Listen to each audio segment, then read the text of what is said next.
সাল 2021 জুন মাসে ঢাকার বুকে র্যাবের অভিযানে ধরা পড়ে 4 তরুণ। বাংলাদেশে প্রথমবারের মতো তাদের কাছ থেকে উদ্ধার হয় এলএসডি ও ডিএমটি। তদন্তে বেরিয়ে আসে টেলিগ্রামের গোপন গ্রুপের আড়ালে চলছিল এই ভয়ঙ্কর মাদক ব্যবসা। এরপর সাল 2023 মে মাসের 29 তারিখ চ্যানেল 24 থেকে সার্চলাইটের একটা প্রতিবেদন প্রকাশ হয়, যে প্রতিবেদনটি কাঁপিয়ে দিয়েছিল পুরো দেশকে। প্রশ্ন তুলেছিল আমাদের প্রাইভেসি কোথায়। আর সেই প্রতিবেদনকে কেন্দ্র করেই বেরিয়ে আসা শুরু হয় ভয়ঙ্কর সব তথ্য।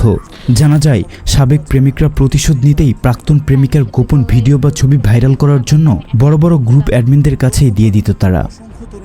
শুধু এমনটিই নয়, যে কারো নগ্ন ভিডিও ধারণ করে বিক্রি করা, বিভিন্ন জবের অফার দিয়ে টাকা পয়সা হাতিয়ে নেওয়া কিংবা মাদক চোরাচালানি থেকে শুরু করে যে কোনো মানুষকে হত্যা করার মতো জঘন্যতম কাজের ডিলও কিন্তু হয় এখন এই টেলিগ্রামেই।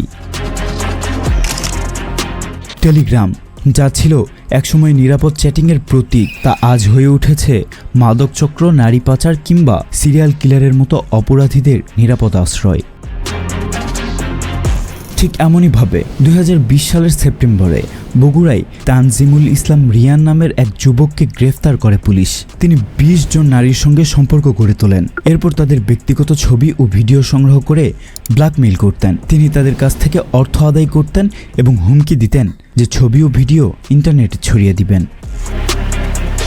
এখন প্রশ্ন হলো, কিভাবে একটি সামান্য চ্যাটিং অ্যাপ হয়ে উঠেছে অপরাধীদের নিরাপদ ঘাঁটি? আইন শৃঙ্খলা বাহিনী বসে আছে কেন হাত গুটিয়ে? কি ঘটছে ঘটনা প্রকাশ পাচ্ছে কতটুকু? আর এর থেকে বাঁচারই বা উপায় কি?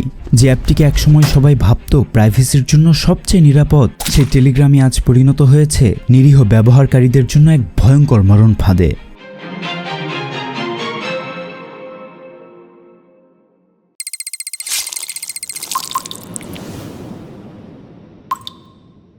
চট্টগ্রাম থেকে শুরু ঢাকার গলিতে গলিতে ছড়িয়ে আছে এক ভয়ঙ্কর ব্যবসা, যেখানে বিক্রি হয় ইয়াবা, আইস, এলএসডি, এমনকি বিদেশি পিস্তল পর্যন্ত।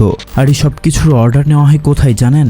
হ্যাঁ, টেলিগ্রামে। আপনি ঠিকই শুনেছেন, এই অ্যাপেই গড়ে তুলেছে অপরাধীরা তাদের সাম্রাজ্য, যেখানে শুধু একটা কোড লিখলেই আপনার লোকেশনে চলে আসবে ইয়াবার প্যাকেট, একটা গ্লোভস পরা হাত পৌঁছে দিবে বিদেশি রিভলভার। টেলিগ্রামের গোপন গ্রুপগুলোতে ডিলাররা লেনদেন করে ক্রিপ্টোকারেন্সিতে, যেখানে নাম ঠিকানা কিছুই লাগে না, শুধু একটা ইউজার নেম আর বিশ্বাসযোগ্যতা, ব্যাস ব্যবসা শুরু। অনেকেই এসব গ্রুপের নাম দেয় গ্রোবক্স কিংবা আরএক্স মার্কেট। আপনি যখন এই গ্রুপগুলোতে ঢুকবেন, দেখবেন সেখানে শত শত প্রোডাক্টের তালিকা মূল্য সহ দেওয়া। আর তার চেয়েও ভয়ঙ্কর ব্যাপার হলো, এই গ্রুপগুলোতে ঢোকার জন্য আপনাকে দিতে হবে রেফারেন্স, সাথে প্রিমিয়াম ফি। আপনি এখন ভাবতেই পারেন, এই গ্রুপগুলোতে কি কোনোভাবে রিপোর্ট করা সম্ভব? হ্যাঁ, অবশ্যই সম্ভব। তবে এই গ্রুপগুলোকে রিপোর্ট করলে টেলিগ্রাম কি বলে জানেন?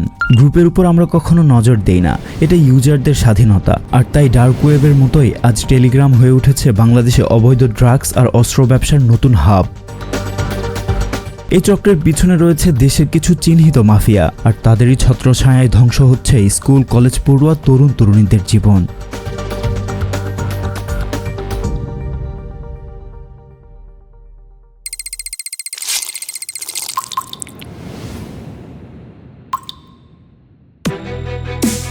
ঢাকা মহানগর গোয়েন্দা পুলিশ এক অভিযানে 5 জনকে গ্রেফতার করে, যারা নকল জন্মসনদ, পাসপোর্ট সার্টিফিকেট, এমনকি সরকারি নিয়োগপত্র পর্যন্ত তৈরি করত, যারা ফেসবুক ও টেলিগ্রামের মাধ্যমে অর্ডার নিত এবং হোম ডেলিভারি করত।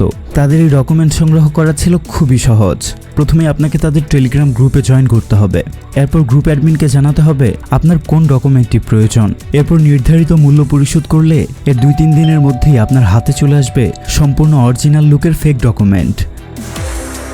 এদের মধ্যে এমনও কিছু ভয়ঙ্কর চক্র আছে যারা সরকারি ডেটাবেজেও ভুয়া এন্ট্রি দিতে পারে। এই ফেক ডকুমেন্টের ভয়াবহতা নিয়ে একটু কথা বলি চলুন। এই নকল সার্টিফিকেটেই চাকরি পাচ্ছে অপরাধী, এই পাসপোর্টেই বিদেশ পালাচ্ছে ধর্ষণ মামলার আসামি, এই ভুয়া এনআইডি দিয়ে রেজিস্টার হচ্ছে মোবাইল সিম, যা ব্যবহার হচ্ছে খুন, জঙ্গিবাদ আর চাঁদাবাজিতে। আর সেজন্যই অপরাধীরাও রয়ে যাচ্ছে ধরাছোঁয়ার বাইরে। আর ফলে খুনিরা পাচ্ছে না সাজা, জঙ্গিবাদরা পড়ছে না ধরা, আর চাঁদাবাজরাও রয়ে যাচ্ছে ধরাছোঁয়ার বাইরে। আর এখানেই চলে আসে আরও একটি নতুন চ্যাপ্টার, আইন ও প্রশাসনের অসহায়ত্ব।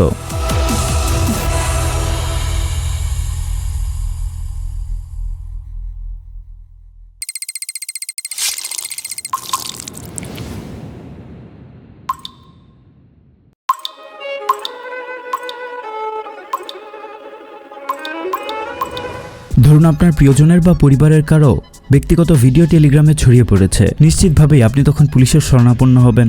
কিন্তু তখনও আপনি জানেন না যে টেলিগ্রাম বাংলাদেশে নিষিদ্ধ না, কিন্তু নিয়ন্ত্রিতও না। আপনি অভিযোগ করবেন, পুলিশ বলবে আমরা চেষ্টায় আছি। আপনি প্রতিদিন দেখবেন সেই ভিডিও নতুন নতুন চ্যানেলে ছড়িয়ে পড়ছে, কিন্তু আপনার কিছুই করার থাকবে না। তথ্য ও যোগাযোগ প্রযুক্তি আইন আইসিটি, এসিটি কিংবা ডিজিটাল নিরাপত্তা আইন ডিএসএ অনুযায়ী পর্নোগ্রাফি ছড়ানো, সাইবার বা ব্যক্তিগত তথ্য ফাঁস সবই দণ্ডনীয় অপরাধ। কিন্তু সমস্যা হলো টেলিগ্রামের অফিসিয়ালি বাংলাদেশে নিয়ন্ত্রিত নয়, এর সার্ভার দেশের বাইরে, আর এর অ্যাকাউন্ট খোলার জন্য দরকার হয় শুধু মোবাইল নাম্বার। তাই অপরাধীরা চাইলেই ভুয়া নাম, ভুয়া নাম্বার কিংবা ভিপিএন ব্যবহার করে পার পেয়ে যায়। আর তাই অপরাধীরাও ধরা পড়ে না কখনো। আর চোখের সামনে যে নিউজগুলোতে দেখি যারা ধরা পড়েছে, তারা বিভিন্নভাবে নিজের কোনো ভুলের কারণেই ধরা পড়েছে। একজন পুলিশ কর্মকর্তা বলেছিলেন, টেলিগ্রামের ডেটা আমরা চাইলেও ওরা দেয় না। ফেসবুক বা গুগলও আমাদের তেমন পাত্তা দেয় না। আমাদের দেশের প্রভাব তো আন্তর্জাতিক পর্যায়ে খুবই কম। বেশিরভাগ পুলিশ টেলিগ্রাম চ্যানেল কি জিনিস সেটাই জানে না। তারা বোঝে না টেলিগ্রামের চ্যানেল আর গ্রুপ দুইটা আলাদা জিনিস। যে অ্যাপে সিক্রেট চ্যাটে স্ক্রিনশটও সম্ভব নয়, মেসেজ অটো ডিলিট হয়, ফলে অপরাধীরও থাকে না কোনো প্রমাণ। কারণ বোঝার জন্য খুব সহজভাবে আরেকবার বলি, ধরুন আপনার সাথে আমার কোনো একটা বিষয় নিয়ে ডিল হচ্ছে, আমি সিক্রেট চ্যাট অন করে 30 মিনিট টাইমার দিয়ে দিলাম, আপনি মূল্যও পরিশোধ করলেন, কিন্তু 30 মিনিট পরে আমি আপনার সাথে প্রতারণা করলাম। ইতিমধ্যে আমাদের সিক্রেট চ্যাটের টাইমারও শেষ, মানে আমাদের সমস্ত কথোপকথন ডিলিট, যেখানে স্ক্রিনশট নেওয়ারও কোনো সুযোগ ছিল না। এখন আপনি এই প্রমাণ কিভাবে কাকে দেখাবেন? 2021 সালে বাংলাদেশের একাধিক এনজিও এবং সাইবার সেফটি গ্রুপ টেলিগ্রামকে রিপোর্ট করে 25টিরও বেশি পর্নোগ্রাফি গ্রুপের বিরুদ্ধে, কিন্তু টেলিগ্রাম কোনো ব্যবস্থা নেয়নি। কারণ We only act if the content violates international terms. মানে আপনি মরেন আর বাঁচেন, ওদের কিছুই যায় আসে না। Bangladesh police cyber crime unit আসলে চায় ভালো কিছু করতে, কিন্তু তাদের কাছে নেই পর্যাপ্ত বাজেট, নেই প্রশিক্ষিত ম্যান পাওয়ার। টেকনিক্যালি পিছিয়ে পড়া এই ইউনিটের একজন কর্মকর্তা জানিয়েছেন, আমরা চাইলে একটা ফেসবুক লিংক বা ওয়েবসাইট ব্লক করতে পারি, কিন্তু টেলিগ্রাম আমাদের আওতার বাইরে। তাদের নেই টেলিগ্রামের অফিসিয়াল কন্ট্যাক্ট, নেই লোকেশন ট্র্যাকিং টুলস। ফলাফল, অপরাধী ঘুরে বেড়ায় ফ্রি, ভিকটিম পায় না বিচার, পরিবার হয় অপমানিত, আর শেষমেশ উপায় না পেয়ে আত্মহত্যার পথই বেছে নেয় অনেকেই।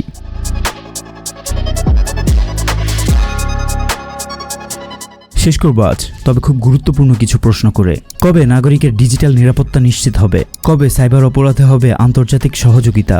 কবে আওতায় আনা হবে টেলিগ্রামের মতো প্ল্যাটফর্মগুলোকে জবাবদিহিতার?